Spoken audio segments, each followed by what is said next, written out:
Welcome to the Unveiling Shadows podcast. I'm your host, Kimberly Mosby. Join me as I dive into powerful stories of resilience and strength.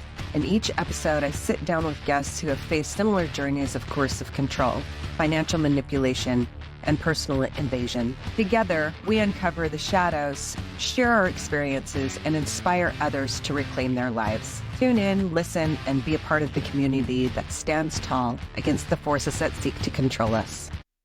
Hello, and welcome to Unveiling Shadows podcast. I'm doing a solo cast on the Pyramid Code Part 2 from Jason Circa's YouTube channel. So I'm going to link a couple of videos together, the Pyramid Code Part 2 and the Sirians, the history of the Sirius and Atlanteans of Sirius, because they kind of go together in my thinking. But you let me know what you think and what your opinion is. I'll put both of the links to the full videos in the bio below. If you like it, share and subscribe. There's 8 billion people in this world. I promise you that 99% of them will not accept this information. They'll think it's a bunch of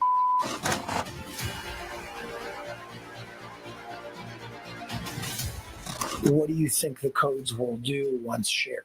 How will that change things? It will change your entire outlook about life. And so if and when you have the code, again, it will be totally different information for you. You're going to see things in a totally different light. Therefore, you translate things like the common man. You have to learn it. You have to understand it. You have to know the code because the Bible has a code.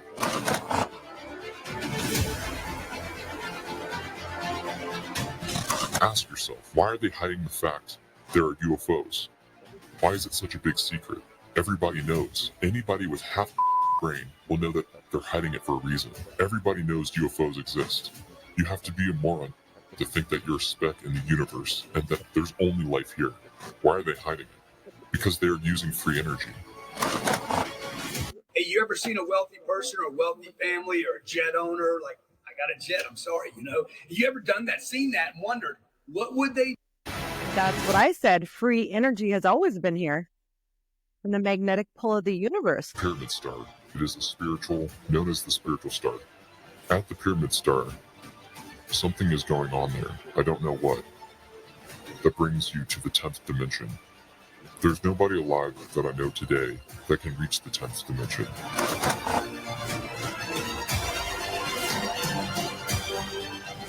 And this is the holy of the holiest place on earth. The reason it's the holy of the holiest places is because this is the energy center of the universe. There are 36 energy centers in the world. This is the most powerful energetic power, and it's coming right from that rock. The fights that you see in Israel, it's not a religious fight. It's about this energy center. They want to get it because of its energy. And by the way, this energy can create free energy. Are you ready? This is all fake. The media is all fake. Politics is all fake. This is a brainwashing system that's been done for many, many, many, many years. It didn't start today. It didn't start in the last 10 More years. than a So you're millennial. in a position today where I started in 2010, where you're seeing the world in a different light from a different perspective. It's all about an agenda. You think he's doing it for a greater good?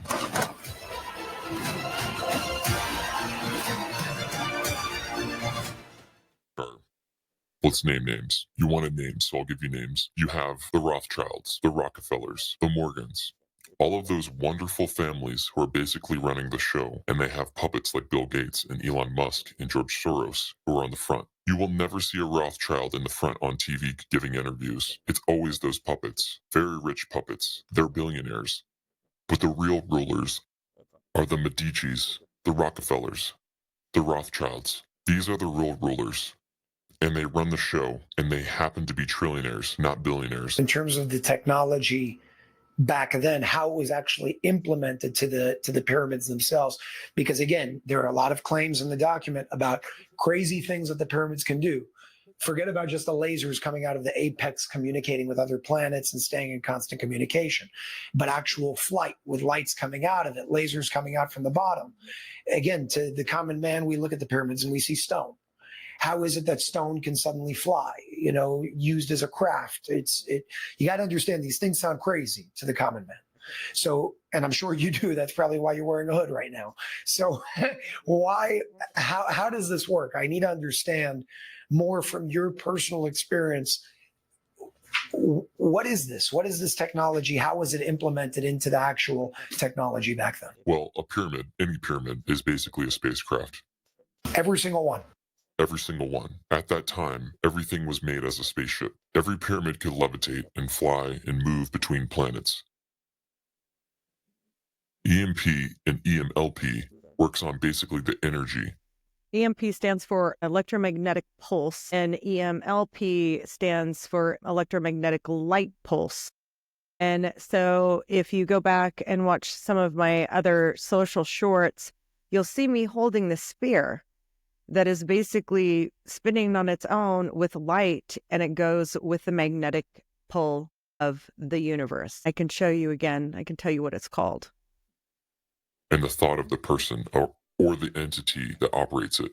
So let's simplify it. For example, you want to build a pyramid. You have those big rocks. Number one, where did you get them from? How did you cut them to the shape? Laser cuts. How you transport? There were no trucks. How do you transport such a big rock from one place to another? Again, frequency. Okay, so now you start building it by frequency, which is EMP, and then you put the technology within the system. So for example, as you remember in the pyramid code, the document on the bottom there are certain lights. They're all working according to the zodiac, the constellations. So you have 12 lights in a circle on the bottom. Then you have a light in every corner of the bottom of the pyramid. Everything represents something. For example, if you take the 12 constellations and in the middle there's another one, 13. Why is it 13? Because in reality, there are 13, not 12 constellations. 1 second before you go down that rabbit hole. You're saying that on the bottom there was 12 with 1 in the center? Yes. And what was the purpose of these lights? First of all, it's still there. It's not was, it's still there. They're just underneath for you to see. They're just lying. It has to levitate, fly. Even with the shape that the pyramids are in right now, thousands of years later, is it possible to activate them in the same way right now? Yes, if the EMP will be activated outside and inside of the pyramid. Go back to the 13 constellations. In school, what did you learn? 12 constellations, 12 signs, whatever. Bullshit. Cancer, this and that. There are 13. There should be. Look at the calendar. Take the Hebrew calendar. Some woman said, and this is why I'm thinking like it should be a 13-month calendar, because the cycle of the moon is every 28 days. And when women menstruate, I don't care if anybody wants to hear that or not, when women menstruate, they're on a 28-day cycle. So some woman put a comment in, you better watch out what you wish for. And I'm like, we should be using the calendar and a 13-month calendar. They took out a month, they took out days. And then, do you ever get the feeling that you're being lied to? Take the Gregorian calendar. They're all fucked up. They never match. So they had to invent, like the Jews have, another every few years. They add another month because it never adds up with the sun and the moon. Nope.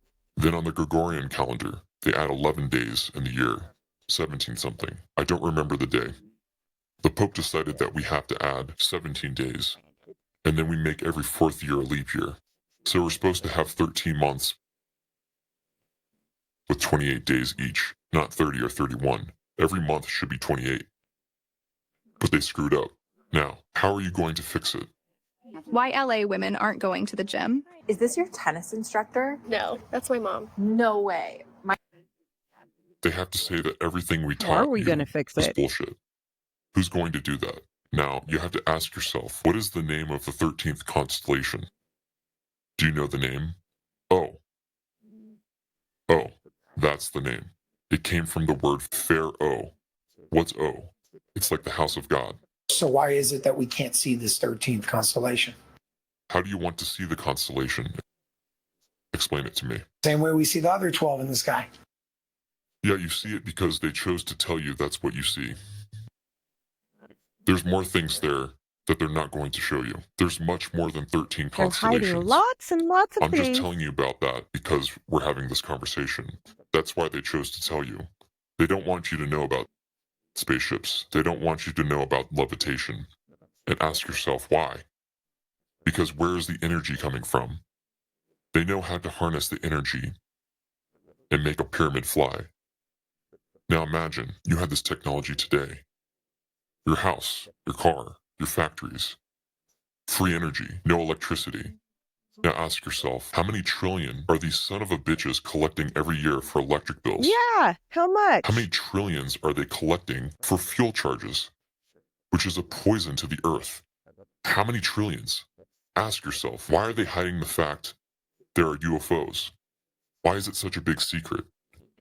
Everybody knows. Anybody with half a fucking brain will know that they're hiding it for a reason. Everybody knows UFOs exist. You have to be a moron to think that you're a speck in the universe and that there's only life here. You gotta be a real moron to say that. Yep. Okay? Why are they hiding it? Because they are using free energy. Do you think somewhere on, take any planet, let's say Pluto, they're using spaceships and someone is fueling it? They're taking it from the universe. They're taking it from space. There's free energy everywhere. Tesla got killed because of it, because he wanted to give free energy to the people. Yes, he And did. that is a righteous man. Yes, he was a righteous man. So Nikola Tesla built something that's called the death ray. I don't think that he called it that, but what he was doing was harnessing the free energy from the magnetic pole of the universe, which I've said in one of my previous podcasts. Not son of a bitches like Gates or Musk. That's how they make money. They want to control you. Do you understand what I'm trying to tell you? This is the reason UFOs are a secret. Because if you're going to say it's real, then the next question will be, okay, how do they fly? Let's learn from them. They know how to fly. Free energy. They don't want to give you free energy because, again, free energy translates to money. Money translates to power. They need to control you. This is what's happening in the last few years. It's all about control. So I got to summarize on something over here to understand. Basically, you're saying the zodiac is 13 constellations, not 12. For this planet only. When you say for this planet only, what do you mean? Every planet has its own zodiac. Okay. In the document, I know that it also speaks about the fact that Earth is basically thriving and surviving and exists because of the energy of the zodiac. So just to be clear, when you use the term the zodiac in the pyramid code, you're speaking about 13, not 12. Yes, I mentioned it. There is a 13th light. But I was more careful about what I'm saying. No, what you mentioned is that there are 144 stars that aren't seen, 12 within each of the 12 that we know. Correct. But there's one that is called O.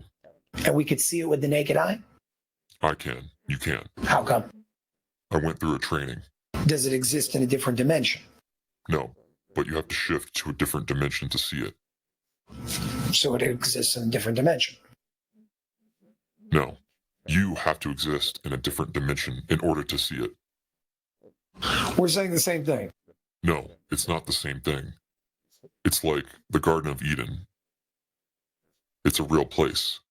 It's not far from Baghdad in Iraq. It's a real place. It's a physical place.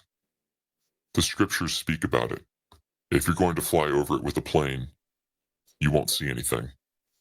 How do you explain that? How do you explain when a UFO comes in? You don't see it. The UFOs most people see, most of them are CIA UFOs. It's all bullshit. They have a certain technology to create a facade. So when they're coming down or they're going up, in 90% of the cases, you're not going to see them. You brought up the Garden of Eden. Let's go there for a second. So I know in the Bible it says that the Garden of Eden is, I believe, where the four rivers meet. Is that to be taken literally? Yes. One river today, you cannot even go into it, although you could physically with certain equipment, but the armies will not let you go in there. But again, it's a physical place. It exists. But you can't see it if you fly over it. Spiritually, you could see it. How do you know it's a real place? I was there. You're going to have to elaborate on that. How? Elaborate how? What do you want me to say? You just sat here in all seriousness saying that I was at the Garden of Eden. That's a physical place here on Earth, not far from Baghdad. So we're going to need some more information here to understand what you mean by that. What was your experience? When were you there? I can't tell you much more than I've already written, and you've published it in your first document, The Rays of Light. So if anybody wants more details, let's not waste our time because we're going to be here for a long time otherwise. Go through the document, read it. It gives you enough details to try to understand what's going on. I can't give you more than that, and I don't want to start to concentrate and try to think about what happened. I don't want to do it. I don't feel comfortable doing it in front of the camera. So just go back to the document and you could get the information you want there. You mentioned something in the Pyramid Code having to do with the Garden of Eden, a physical place near Baghdad, like you said, being the source of wind, which is one of the secrets of creation, of how both cold and hot comes out of the same place and different, whatever it was. Can you elaborate on that? No, because it's already written. Why are you wasting my time? You have all the answers there. Just sit and read. That's all. It's very simple. It's written in black and white. Okay, if you're not willing to go, deeper than what's actually written in the document on there, then we'll go to the next topic. Let's go back to the pyramids for a second. What else can you share about the pyramids that you remember from that time that may be known or unknown to the masses today? So, for example, we talked about how every wall is at 51 degrees, which is odd. Why 51 degrees? The pyramids in Cairo, they are facing a specific angle to a space star. How did they do it in those days? You needed to have highly evolved individuals who know engineering, who know astronomy. So they had high technology that we don't have today in use. We need cranes. They didn't need that. They could build anything they want. Any structure. Any structure. They could fly from one continent to another, and they could fly from one planet to another. Transferring and traveling between certain planets in the universe was a common thing. It wasn't uncommon. It was known to man at the time. It wasn't like unknown, but only the fattest at that time were able to do it. But it wasn't a secret. And at that time, they were not hiding the pyramids that are flying. They just flew when they needed to fly. It was like an airplane today, but they used it for their own reasons. But again, it was spiritual communication and physical communication at that time. At the same time, through the spaceship that we call the pyramid. Every planet, as you know, in this world is a sphere. Every planet a sphere, except one, which is the pyramid planet. There is a planet that's a pyramid. The shape of... Maybe that's like the all-seeing eye, that's everywhere. Even on our dollar bills, the all-seeing eye shows up. Maybe even on some of these books that I pointed out in some of my other solo casts. Now, we're not going to go through this whole thing, but I want you to see this. So isn't it really funny how a lot of these movies, you can go back and say, that reminds me of the lightsabers, right? And my question to you is I need you to ask yourself where they got the ideas for these movies. And then take it a step further and ask yourself how deep and wide these lies and manipulation go. So if we want to talk about coercive control, we can say 5 signs of coercive control are monitoring your communications, financial control, isolation from support, extreme jealousy or control, and manipulating emotions or time and space. And then tell me what that definition or what I just explained to you on coercion rings true today with the establishment. Okay, so I'm probably going to end this. I'll put the full video links in my bio. Like, share, and subscribe. But most of all, and most importantly, I want you to ask, what star seedling are you? What star seedling are you? If you don't know what that is, I think you should probably do some research on that. Stop using fluoride and stop eating shitty food. More specifically, genetically modified food. Because once your penile or pineal gland, however you want to say it, tomato, potato, they're dumbing you down so that you don't figure stuff out. But once you figure it out, we all have this spirituality within us. And as I've stated before, I don't care who I offend. Religion was created to control the masses, and they're lying about what the information is that they're giving to you. So I want to know what your star seedling is. And I have a feeling I'm a mix between a Lyrian, a Sirian, and probably a gray would be my guess. But that's my inner wise knowing guide that I listen to, and everybody else needs to listen to it too, especially if we're going to have the end game be in our favor. Until next time, stay strong. You're not alone, and you got this. Don't let them take your light. Thank you for listening to the Unveiling Shadows podcast. I hope today's episode has shed light on the experiences that too often remain hidden. If you or someone you know has a story to share, please reach out to me. Remember, you're not alone and your voice matters. Follow me on social media and subscribe to the podcast for more inspiring stories. Until next time, stay strong and keep unveiling the shadows.